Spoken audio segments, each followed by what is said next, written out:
हे बसायला घेऊन माणसं मोठी झाली. आज मोबाईल सोडून मुलांच्या डोक्यामध्ये दुसरा विषय नाही. म्हणून सन्माननीय ज्ञानेश्वर मेडगुले महाराज व्याख्याते यांच्या माध्यमातून ही संकल्पना विद्यालयाचे प्राचार्य अध्यक्ष सचिव यांच्यापर्यंत पोहोचली आणि खऱ्या अर्थानं आज जवळजवळ 22 जिल्ह्यातल्या संघांनी या स्पर्धेमध्ये सहभाग घेतला. अतिशय उत्तम पद्धतीने एका चढ एक अभंग गवळणी या ठिकाणी आपल्या सगळ्यांना ऐकायला मिळाल्या, पाहायला मिळाल्या. मी अधिक वेळ घेणार नाही आणि या संपूर्ण स्पर्धेचं खऱ्या अर्थानं ज्यांनी उत्तम पद्धतीनं परीक्षणाचं काम केलं, हा वैदिक धर्माचा, भागवत धर्माचा झेंडा महाराष्ट्रभर पोहोचवण्यासाठी तन मन धनाने सदैव काम करणारे हरिभक्त परायण सन्माननीय माऊली महाराज पिगळे यांनी परीक्षणाचं काम केलेलं आहे. ही संपूर्ण स्पर्धा का आयोजित करायची, याचं परीक्षण का करायचं, ही बीज मुलांच्या मनामध्ये का पेरायची, हे सांगण्यासाठी मी सन्माननीय माऊली महाराज पिगळे यांना विनंती करतो की आपण थोडक्यात आजच्या या कार्यक्रमाचा उद्देश काय आहे तो स्पष्ट करावा. सन्माननीय माऊली महाराज पिगळे. नमस्ते शारदे देवी विना पुस्तकधारिणी वसत्वं मम जीवाग्रे सर्व विद्या प्रदातो.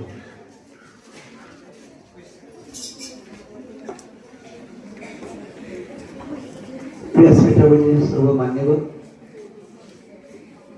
खाली बसले सर्व माझे शिक्षक बांधव, विद्यार्थी, या सगळ्यांना पहिलं वंदन करतो. सकाळपासून या ठिकाणी अतिशय भजन स्पर्धा चांगल्या पद्धतीने पार पडल्यात. आतापर्यंत आपल्या पुणे जिल्ह्यातील वेगवेगळ्या तालुक्यातील वेगवेगळ्या शाळेमधील अतिशय चांगल्या पद्धतीचे संघ या ठिकाणी आले. हे सगळ्यात मोठं प्राधान्य पहिलं तर शाळेतील सगळ्या शिक्षकांना देतो की त्यांनी या मुलांवरती भजनाचे संस्कार चांगल्या पद्धतीने केलेत, अतिशय चांगल्या पद्धतीने केलेत. पहिल्या संघापासून तर शेवटच्या संघापर्यंत सगळ्या विद्यार्थ्यांनी गोड गायले, सगळ्यांनी टाळ्या वाजवल्या. परीक्षण करायचं म्हणून करावं लागतं तर सगळे संघ चांगले, सगळे संघ. फक्त आता कॅटेगरी करावं लागली म्हणून आपल्या शाळेतला संघ, कानूर शाळेतला संघ साहेब शेवट ठेवला होता. तो जर पहिला होऊन गेला असता तर पहिल्यांदाच फळी फोडवारी झाली असती नानांच्या वर्षी. म्हणून तो संघ आम्ही सगळ्यात सोबत ठेवला आणि खरं सांगतो पुढं लिस्ट त्यांचे मार्क किती द्यावी हा अंदाज आम्हाला कळत नव्हता. मी त्यातला पूर्ण असून सुद्धा, कारण संस्कृती आणि त्यांचा तो ग्रुप आणि आमचा हेमंत साकोरे या परिसरामध्ये अत्यंत टोकाचे कलाकार आहेत, अत्यंत टोकाचे असे कलाकार मला वाटत नाही परत तयार होते मुली लहान वयामध्ये. त्यांचा संघ शेवट ठेवला होता. आपल्या शिक्षकांना प्रामाणिकपणे विनंती करतो, मी एक शास्त्रीय संगीतातला शिक्षक आहे. आपल्या शिरूर तालुक्यात, हवेली तालुक्यात, आंबेगाव तालुक्यात, खेड तालुक्यामध्ये म्हणजे भजनाचे क्लास आहेत. साहेब माझं BA झालेलं आहे. बऱ्याच वेळा लोक मला धोतराव पाहतात म्हणतात बोळा आला, बोळा म्हणून ऐकतो बाबा म्हणून. आणि मी वसा निवडलाय की आपल्या या परिसरामध्ये 2-4 तालुक्यामध्ये वारकरी संप्रदायाचं बीज चांगलं प्रगट झालं पाहिजे. माझे आत्तापर्यंतचे विद्यार्थी जवळजवळ 1600 विद्यार्थी आहेत. कान्होर गावातच जवळजवळ 25 पोरं माझ्याकडे जवळ शिकून गेलेली. शिक्षकांना विनंती माझी हात जोडून की तुम्ही शाळेमध्ये या गोष्टीला चालना चांगली द्या.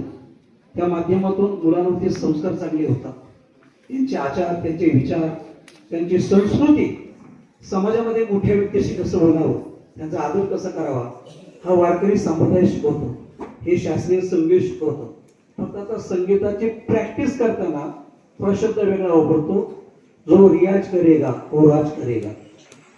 तिथे लोकांना रियाज केल्याशिवाय राज्य मिळवता येत नाही परमात्म्याला. म्हणून मला येतं याच्यावरती थांबू नका. आता शेवटचं वाक्य हात जोडून अगदी सगळ्या स्पर्धकांना, सगळ्यांनी चांगलं गायलं. मी आणि माझ्याबरोबर जे परीक्षक होते त्यांनी कुठल्याही प्रकारचे डोळे पाहून मार्क देण्याचा प्रयत्न केलेला नाही. मी लिहिलंय सुद्धा, कोणाचं थालातून गेलंय, कोणाचं बेसूर झालंय, कोणाचा कोरच गेलाय, हे सगळं लिहिलंय मी. गडबड काय झाली हे सगळं मी वहीमध्ये लिहिलेलं आहे. पण सगळ्यांनी चांगलं गायलेले, पण आता कॅटेगरी करावं लागले. ज्यांचे नंबर इथं वाचले जातील, ज्यांचे नंबर नसतील त्यांनी नाराज व्हायची गरज नाही. अजून जोराला लागायचं आणि उत्कृष्टपणे प्रॅक्टिस करून आपल्या शाळेचं, आपल्या गावाचं वैभव भोगवायचं. सरांनी मला या व्यासपीठावर बोलण्याची संधी दिली, याबद्दल मी सगळ्या स्टाफ, शिक्षकांचं, मान्यवरांचं आभार मानतो. या ठिकाणी थांबतो. रामकृष्ण. धन्यवाद महाराज. खरं तर आपलेही चरण स्पर्श या व्यासपीठाला लागले. यानंतर मान्यवरांचा सन्मान संपन्न होतोय. प्रथमतः उपविभागीय पोलीस अधीक्षक DYSP सन्माननीय अमोल मांडवे साहेबांचा या ठिकाणी सन्मान होतोय. एकच मिनिटामध्ये घेतो साहेब. सन्माननीय विद्या विकास मंडळाचे सचिव साहेब आले. साहेबांसाठी एकदा जोरदार टाळ्या वाजवा. यानंतर माननीय श्री नानासाहेब काकळकर उपाध्यक्ष खेड एज्युकेशन सोसायटी तथा हुतात्मा राजगुरू विद्यालय खेड, सातपुते साहेब खरेदी विक्री संघ संचालक खेड, सन्माननीय अमोलदादा पुण्याचं काम केलेलं आहे. हरिभक्त पारायण माऊली महाराज पिंगळे यांचा या ठिकाणी सन्मान होते. मी सन्माननीय शहाजी यांना गळवी, आपण सन्माननीय सोपान राऊत महाराज यांना सन्मानित करावं. सन्माननीय संतोष गोलक साहेब. सन्माननीय बाळासाहेबजी चव्हाण यांचा या ठिकाणी सन्मान होते. शाल, श्रीफळ, बुके आणि गुलाब पुष्प देऊन त्यांचा सन्मान होतोय. अगदी सकाळपासून कॅमेरामन म्हणून ज्यांनी काम पाहिलं ते सन्माननीय दत्तात्रय भुजबळ साहेब. ही स्पर्धा शक्यच नव्हती, ते आपल्या भागाचं. आणि यानंतर धन्यवाद. आज सुरुवातीला जेव्हा मी येत होतो त्यावेळी यायच्या अगोदरच भजनाचे सूर कानी आले, तेव्हा असं वाटलं की कोणतरी अशी प्रोफेशनल भजन मंडळी वगैरे आहे आणि त्यांचा म्हणजे बक्षीस वितरण समारंभ आहे आणि त्यासाठी कोणतरी प्रोफेशनल भजन मंडळ आहे आणि ते आता शेवटची गाणी म्हणतात असं वाटलं. परंतु जेव्हा आत आल्यानंतर समजलं की लहान मुलं गात आहेत. आणि जेव्हा शेवटचं आणखी जे भजन ऐकलं त्यावेळी तर पूर्ण मंत्रमुग्ध होण्यासारखंच होतं. तर ही कलेची क्रीडेची ताकद असते. म्हणजे कला आणि क्रीडा हे असे प्रकार आहे की ज्या पुढे सर्वांना नतमस्तक व्हावंच लागतं. म्हणजे ती ताकद आहे. एखाद्या सामान्य माणसाला, आता आपण सगळे काही मोठ्या घरात जन्माला येऊ शकत नाही, परंतु आपण कुठल्याही घरी जन्माला आलो असतो तरी आपल्याला म्हणजे आपण कुठल्याही घरात जन्माला आलो असलो, कुणाच्याही घरी जन्माला आलो असलो तरी आपल्याला मोठं होण्याची ताकद ही या कला किंवा क्रीडेतून मिळत असते. आणि आपण जर एखाद्या अशा कलेमध्ये किंवा क्रीडेमध्ये निपुण असलो तर आपल्याला जो कॉन्फिडन्स येतो, आपल्याला जो विश्वास येतो, आत्मविश्वास येतो, त्यावर आपण पूर्ण जग जिंकून जाऊ शकतो. म्हणजे आता तुम्ही बघितलं इथं माझा सत्कार झाला, हा माझा सत्कार नसतो किंवा हा या वर्दी सत्कार नसतो, तर मला या पदापर्यंत पोहोचण्यासाठी जी मेहनत करावी लागली त्याचा सत्कार असतो. आता जी लहान मुलगी तिने गायलं, काय ना संस्कृती, आता तिने एवढं सुंदर गाणं गायलं, तिचं सर्वांनी वाहवा केली. ती गाणं काय तिला ती जन्मजात शिकली का? नाही. त्यासाठी तिला खूप मेहनत करावी लागलेली आहे. त्या मेहनतीला तो सलाम असतो किंवा त्या मेहनतीची ती वाहवा असते. आणि ती मेहनत एकदा आपण केली की त्यानंतर आपल्याला जो आत्मविश्वास मिळतो त्याच्यावर आपण जगातलं कुठलंही संकट आलं किंवा कुठलीही समस्या आली, जगाने आपल्या समोर काही आणून ठेवलं तरी आपण त्याला सामोरं जाऊ शकतो. त्याच्यामुळे माझी या तमाम विद्यार्थ्यांना, हे सगळे कलागुणामध्ये निपुण आहेतच, तरी ज्यांना काही कलागुण येत नसेल किंवा ज्यांनी आजपर्यंत सगळ्यांच्या अंगामध्ये काही ना काही कला असते, प्रत्येक जणाला कुठल्या ना कुठल्या क्रीडेमध्ये निपुण येण्याची क्षमता असते. आपण फक्त त्याला न्याय आणि वेळ द्यायची गरज असते. माझी या सर्व विद्यार्थ्यांना विनंती राहील की आपण या कुठल्या ना कुठल्या कलेच्या प्रकारामध्ये किंवा कुठल्या ना कुठल्या क्रीडेच्या प्रकारामध्ये भाग घ्यावा, त्याच्यामध्ये निपुण व्हावं, त्याच्यामध्ये मेहनत घ्यावी. आणि प्रत्येक वेळी तुम्ही जिंकलंच पाहिजे असं गरजेचं नसतं. जिंकणं गरजेचं नाही आहे, तर त्यासाठी मेहनत करणं आणि लढणं गरजेचं आहे. त्या लढण्यातून तुम्हाला पूर्ण आयुष्यभरामध्ये आयुष्याशी लढण्याची, तुमच्या आयुष्यामध्ये उद्या कोणतेही प्रसंग येणार असतात. काही प्रसंग चांगले असतात, काही प्रसंग वाईट असतात. परंतु या वाईट आणि चांगल्या दोन्ही प्रसंगांना कसं तोंड द्यायचं हे आपल्याला कलेतून आणि क्रीडेतून शिकायला मिळतं लहान वयामध्येच. त्याच्यामुळं आपण लक्षात घेतलं की जी मुलं लहान वयामध्ये कुठल्या तरी खेळात भाग घेत असतात, कुठल्या तरी स्पर्धांमध्ये भाग घेत असतात, क्रीडा प्रकारांमध्ये भाग घेत असतात, ही पुढे जाऊन नक्कीच यशस्वी होतात. त्याचं कारण हे असतं की ते आयुष्याशी लढायला शिकतात. त्याच्यामुळे माझी शिक्षक नाही विनंती राहील की त्यांनी प्रत्येक मुलानं कुठल्या तरी या प्रकारामध्ये भाग घ्यावा यासाठी प्रयत्न करावे, आणि विद्यार्थ्यांना विनंती राहील की त्यांनी यामधल्या कुठल्या तरी प्रकारामध्ये निपुण होण्यासाठी प्रयत्न करावे. एवढंच बोलून मी माझं बोलणं थांबवतो. या ठिकाणी मला बोलवलं आणि सन्मानित केलं, त्याचबरोबर बोलण्याची संधी दिली, याच्याबद्दल मी आपला मनस्वी आभारी आहे. धन्यवाद. थँक्यू. धन्यवाद साहेब. एज्युकेशन सोसायटी विनंती करतो, मी मगाशीच त्यांना म्हटलं की आपले चरण लागलेत, आता थोडीशी वाणी लागू द्या. ते नाही म्हणत होते, पण विनंती आहे साहेबांना शुभेच्छा द्यायला. या स्पर्धेच्या निमित्तानं उपस्थित असलेले आपले DYCP साहेब, आमचे माऊली महाराज पेंगळे, या संस्थेचे सर्व पदाधिकारी आणि ज्यांच्यामुळं शिक्षण संस्था टिकून राहते ते आपण सर्व विद्यार्थी.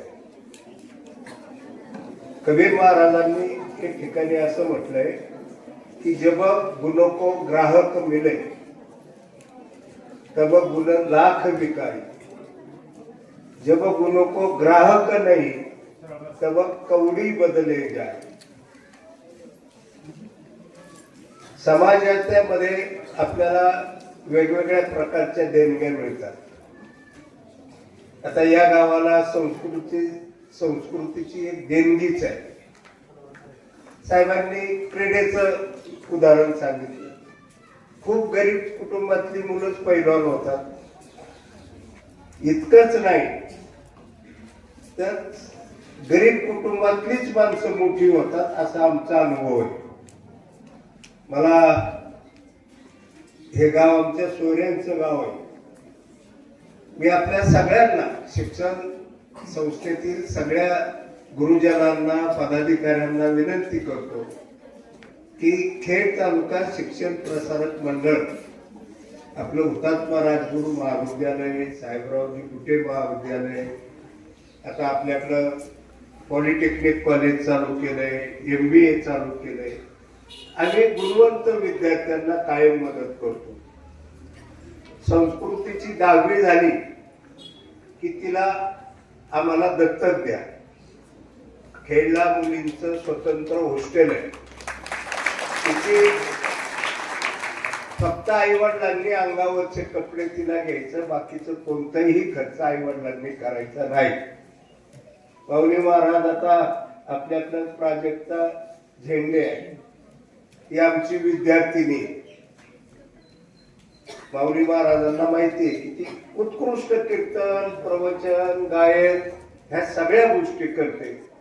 आणि मला असं वाटतं की समाजातल्या ज्यांना थोडंफार कळतं त्या सगळ्या समाज घटकांनी या गुणी विद्यार्थ्यांना आपण पाठबळ दिलं पाहिजे. आणि एवढंच मी आपल्याला विनंती करतो की अशी जी गुणी मुलं आहेत ती 10वी पास झाल्यावर आमच्याकडे आला, आम्ही त्यांना योग्य ते सर्व सहकार्य करू. आपण साहेबांना आम्हाला या ठिकाणी बोलवलं. मी शिक्षण संस्थेचा, ग्रामस्थांचा ऋणी राहतो आणि थांबतो. तुम्ही सकाळी अगदी 9:30 पासून या ठिकाणी उपस्थित झालेले आहात आणि उशीर खूप झालेला आहे. आणि सर्वात महत्वाचा जो कार्यक्रम आहे तो आहे बक्षीस वितरणाचा. आणि ज्याची सगळ्यांना उत्कंठता आहे त्या बक्षीस वितरणाच्या कार्यक्रमाकडे आपण जाऊ. परंतु हा कार्यक्रम पार पडत असताना ज्या ज्या बक्षीसदात्यांनी या ठिकाणी बक्षीस दिलेली आहे त्यांचं नामोल्लेख होणं गरजेचं आहे. मी त्या सर्व बक्षीसदात्यांना धन्यवाद देतो. त्यामध्ये जे प्रथम क्रमांक आहे ते आहेत सन्माननीय बबनदादा शिंदे, सरचिटणीस, पुणे जिल्हा राष्ट्रवादी काँग्रेस. 7,500 रुपयाचं त्यांनी बक्षीस दिलेलं आहे, त्यांनाही धन्यवाद देतो. त्याचप्रमाणे जे द्वितीय क्रमांकासाठीचं 6,100 रुपयाचं जे बक्षीस आहे ते कानूर मेसे गावचे माजी सरपंच सन्माननीय दादासाहेब खर्डे यांनी या ठिकाणी स्पॉन्सर केलेलं आहे. तृतीय जे बक्षीस आहे ते 5,001 रुपयाचं बक्षीस आहे. या गावचे माजी उपसरपंच सन्माननीय दीपक भाऊ तळोरे यांनी 5,001 रुपयाचं बक्षीस दिलेलं आहे.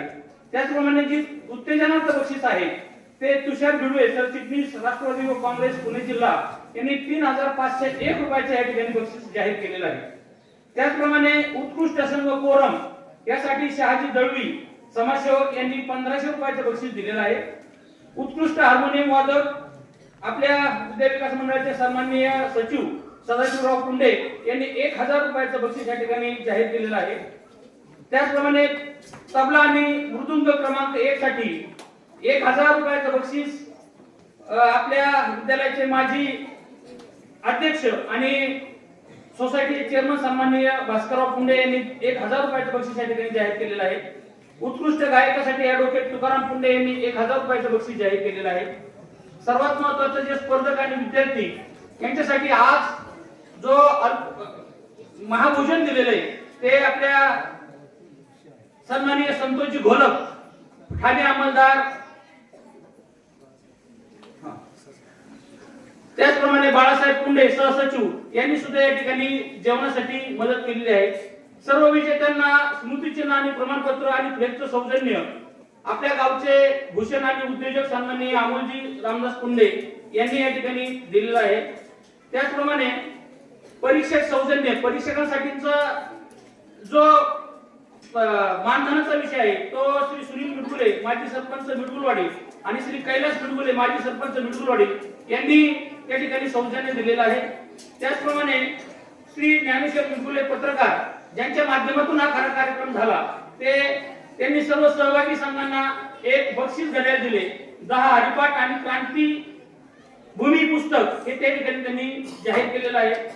त्याचप्रमाणे सगळ्यात महत्त्वाचं बक्षीस राहिलेलं आहे भजन स्पर्धेत सादर अभंग वहीत लिहून त्यातील 2 अभंग परिपाठात गाणाऱ्या प्रत्येक 10 विद्यार्थ्यांना स्वातंत्र्य दिनी प्रत्येकी 500 रुपयाचं बक्षीस या ठिकाणी तुम्हाला जाहीर केलेलं आहे. एक अभंग गाणाऱ्यास 250 रुपयाचं बक्षीस आणि सौजन्य आहे श्री बबनजी तांबे उद्योजक आणि श्री सतीशजी इचके माजी उपसरपंच मिडगुलवाडी. तर अशा पद्धतीनं बक्षिसांची जी खैरात आहे ती या बक्षीस दात्यांनी केलेली आहे. आणि सगळ्यात महत्त्वाचं आजची जे बक्षीस वितरण आहे त्या बक्षीस वितरणाकडे या ठिकाणी आपण वळूया. या ठिकाणी सर्वात महत्त्वाचं होतं की जे वेगवेगळ्या प्रकारचे पखवाज वादक असेल, तबला वादक असेल, हार्मोनियम वादक असेल आणि गायक उत्कृष्ट गायक असेल यासाठीचे जे बक्षीस आहे त्यामध्ये उत्कृष्ट तबला वादक रामेश्वर सोनवणे विठ्ठलवाडी पांडुरंग विद्यालय विठ्ठलवाडी. उत्कृष्ट हार्मोनियम वादक ज्ञानेश्वरी कुशेकर पिंपळे जगताप आहेत का? असेल तर वर बक्षीस घ्यायला यायचंय. त्यानंतर उत्कृष्ट पखवाज वादक आपल्याच विद्यालयाचा हेमंत साकोरे आहे ना?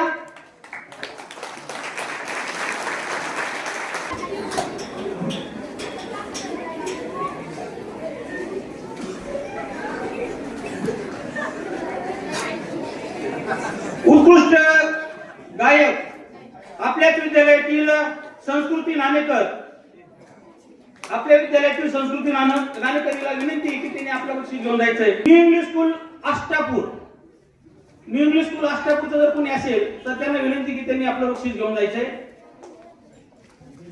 त्यानंतर उत्तेजनांमध्ये दुसरं बक्षीस CH Bhujbal school Shikrapur, CH Bhujbal विद्यालय शिक्रापूर. चला चला चला.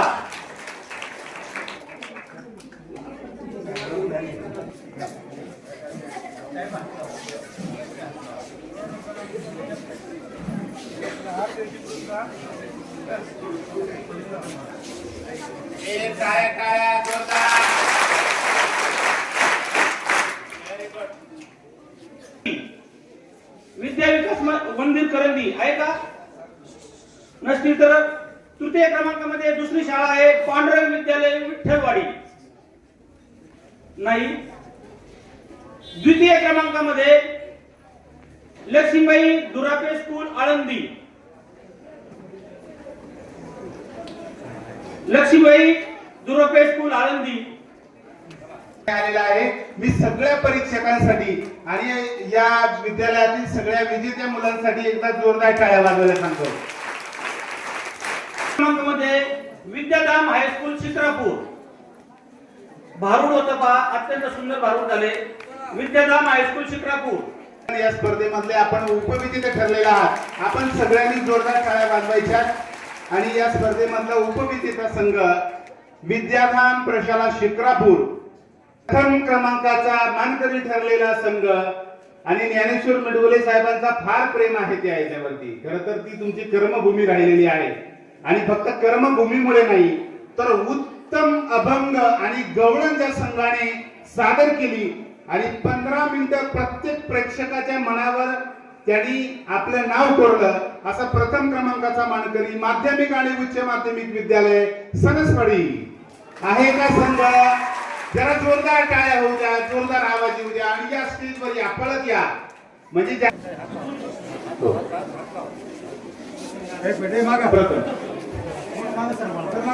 प्रथम क्रमांकाचा बक्षीस विभागून गेलेला आहे. त्यामध्ये प्रथमतः आपण पाहुण्यांना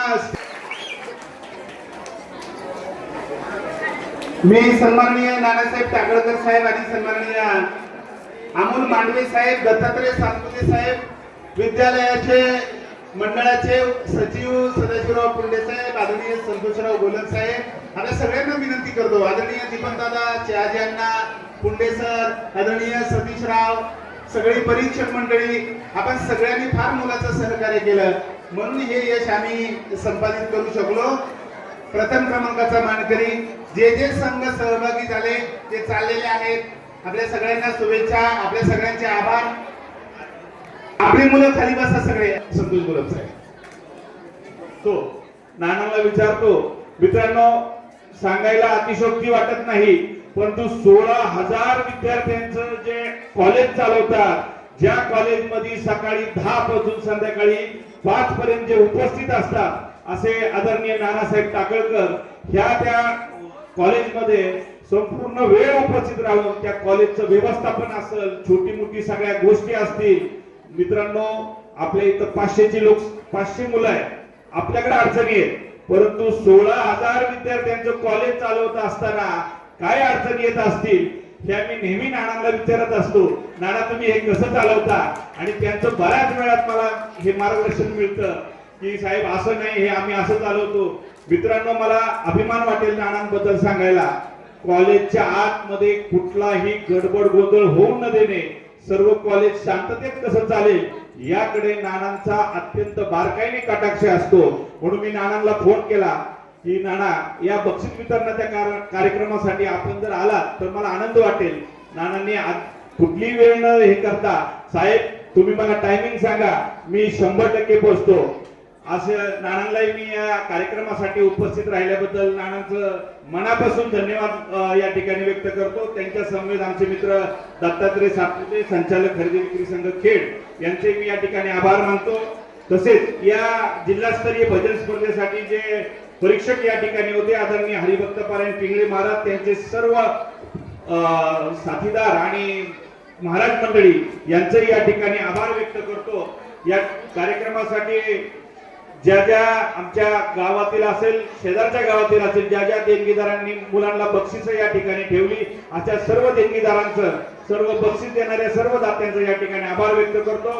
ही अमोल पुंडे असतील, शहाजीअण्णा पुंडे असतील, तसेच सर्व या स्पर्धेमध्ये भाग घेणाऱ्या सर्व शाळांचं, त्यांच्या बरोबर येणाऱ्या सर्व शिक्षकांचं या ठिकाणी आभार व्यक्त करतो. आपण सर्वांनी हा कार्यक्रम अत्यंत गोड पद्धतीने, चांगल्या पद्धतीने आयोजित केला, त्याबद्दल संस्थेचे तसेच शाळेच्या व्यवस्थापनाचे या ठिकाणी आभार व्यक्त करून या ठिकाणी थांबतो. धन्यवाद. आणि या सगळ्या स्पर्धेमध्ये हे तुमच्या सहकार्याशिवाय शक्य नव्हतं. म्हणून अंजलीताई गोलप यांचा सन्मान करायचा होता. ताई जरी नसल्या तरी आपण या ठिकाणी उपस्थित आहात. मी सन्माननीय टाकळकर साहेबांना विनंती करतो की आपण सन्माननीय अंजलीताई घोलप यांचा सन्मान, सन्माननीय संतोषराव घोलप साहेबांचा सन्मान करून साहेबांना विनंती आहे की ट्रॉफी आपण मॅडम पर्यंत पोहोचवायची आहे. त्यानंतर विद्यालयाचे आदर्श मुख्याध्यापक सरांनी आता प्रयत्न करून अतिशय उत्तम पद्धतीने या स्पर्धा पार पाडल्या. त्याबद्दल सन्माननीय मांडवे साहेबांना विनंती आहे की सरांना चषक आणि बुके देऊन त्यांचा या ठिकाणी सन्मान करूया.